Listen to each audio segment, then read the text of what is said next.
এই পিঠাটা চেনেন কি? কার কাছে কি নামে পরিচিত এই পিঠাটি? অবশ্যই কমেন্ট করে জানাতে ভুলবেন না। আসসালামু আলাইকুম, আই এম আসমাম কুকিং অ্যান্ড ব্লগে আবারও স্বাগতম আপনাদের।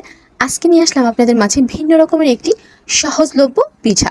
সহজলভ্য কেন বলেছি জানেন? একদম হাতের নাগালে কিছু পণ্য দিয়ে তৈরি করে ফেলতে পারবেন ঝটপট পিঠা। মজাদার নাস্তা, বিকালের নাস্তা হোক, সকালের নাস্তা হোক, অথবা মেহমানদারি হোক, সব কিছুতেই ঝটপট নাস্তা। তাহলে চলুন দেখে নেওয়া যাক কী কী উপকরণ লাগছে এবং কিভাবে এই পিঠাটি আমরা তৈরি করেছি। প্রথমে পানি নিয়ে নিয়েছি, তার ভিতরে নিয়ে নিলাম পরিমাণ মতো লবণ এবং তার ভিতরে নিয়ে নিয়েছি আটা। আপনারা এখানে আটা নিতে পারবেন, চালের গুঁড়ো নিতে পারবেন, ময়দা নিতে পারবেন, যে কোনো একটা আইটেম নিতে পারবেন। আমি আটা দিয়ে তৈরি করেছি।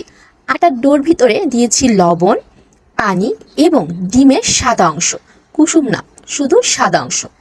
তারপরে ভালো করে ডোটা বানিয়ে আমি কিছু শেপ করে নিয়েছি, রুটির শেপ করে নিয়েছি। দেখতেই পাচ্ছেন, রুটির শেপ করে রুটির আকারে বেলে নিতে হবে। আমার মা বানিয়েছে এই পিঠাটি, আমি ভয়েস দিচ্ছি এবং ভিডিও করেছি। আমি রাঁধুনি হিসাবে কাঁচা, আমার মা খুবই পাকা একজন রাঁধুনি, প্রায় আমাকে বিভিন্ন রকমের আইটেম করে বানায়। আপনাদের সাথে কিন্তু আমি প্রায় শেয়ার করি। যাই হোক, দেখেছেন আমরা রুটি বানানোর পর এর ভিতরে দিয়ে দিয়েছি চিনি এবং নারিকেল।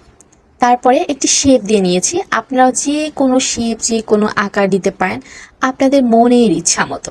আমার মা তার ইচ্ছা মতো একটি শেপ দিয়ে নিয়েছে। সেমভাবে আমরা আরও একটি পিঠা বানিয়ে আপনাদের দেখাচ্ছি। কি করবেন দেখতেই পাচ্ছেন, রুটি বানিয়ে নেবেন। রুটি বানিয়ে তারপরে ভিতরে দিয়ে দিবেন নারিকেল আর চিনি। তারপরে সেমভাবে আপনাদের মনের ইচ্ছা মতো আপনারা আকার দিয়ে নেবেন।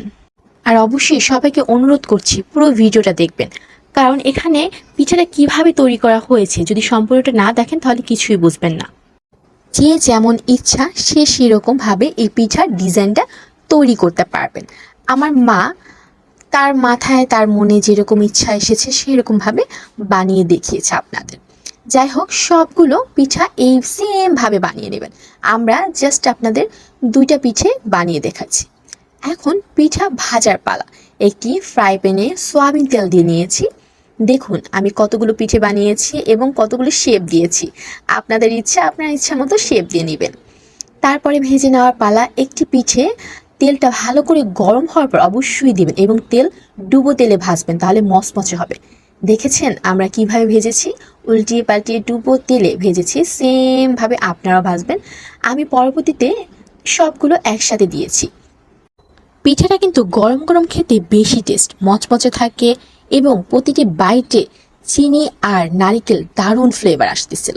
দেখুন আমার সবগুলো পিঠে ভাজা হয়ে গেছে, কালারটাও ছিল মাশাল্লাহ, খেতেও ছিল অসাধারণ। অবশ্যই আপনারা বাসায় ট্রাই করবেন এবং আমাকে কমেন্ট করে জানাতে ভুলবেন না কেমন হয়েছে। ঝটপট নাস্তা, অল্প কিছু উপকরণ দিয়ে ভিন্ন রকমের পিঠা। আর আপনারা এই পিঠাকে কে কী নামে জানেন অবশ্যই আমাকে জানাবেন। আমি কিন্তু পিঠার কোনো নাম দিই না আপনাদের। তো যাই হোক, ভালো থাকবেন, সুস্থ থাকবেন। আজকের মতো সবার কাছ থেকে বিদায় নিচ্ছি। আল্লাহ হাফেজ। আর আবারও বলছি, লাইক কমেন্ট করতে ভুলবেন না। আর যদি ভিডিওটা ভালো লেগে থাকে অবশ্যই একটি শেয়ার করে দিবেন।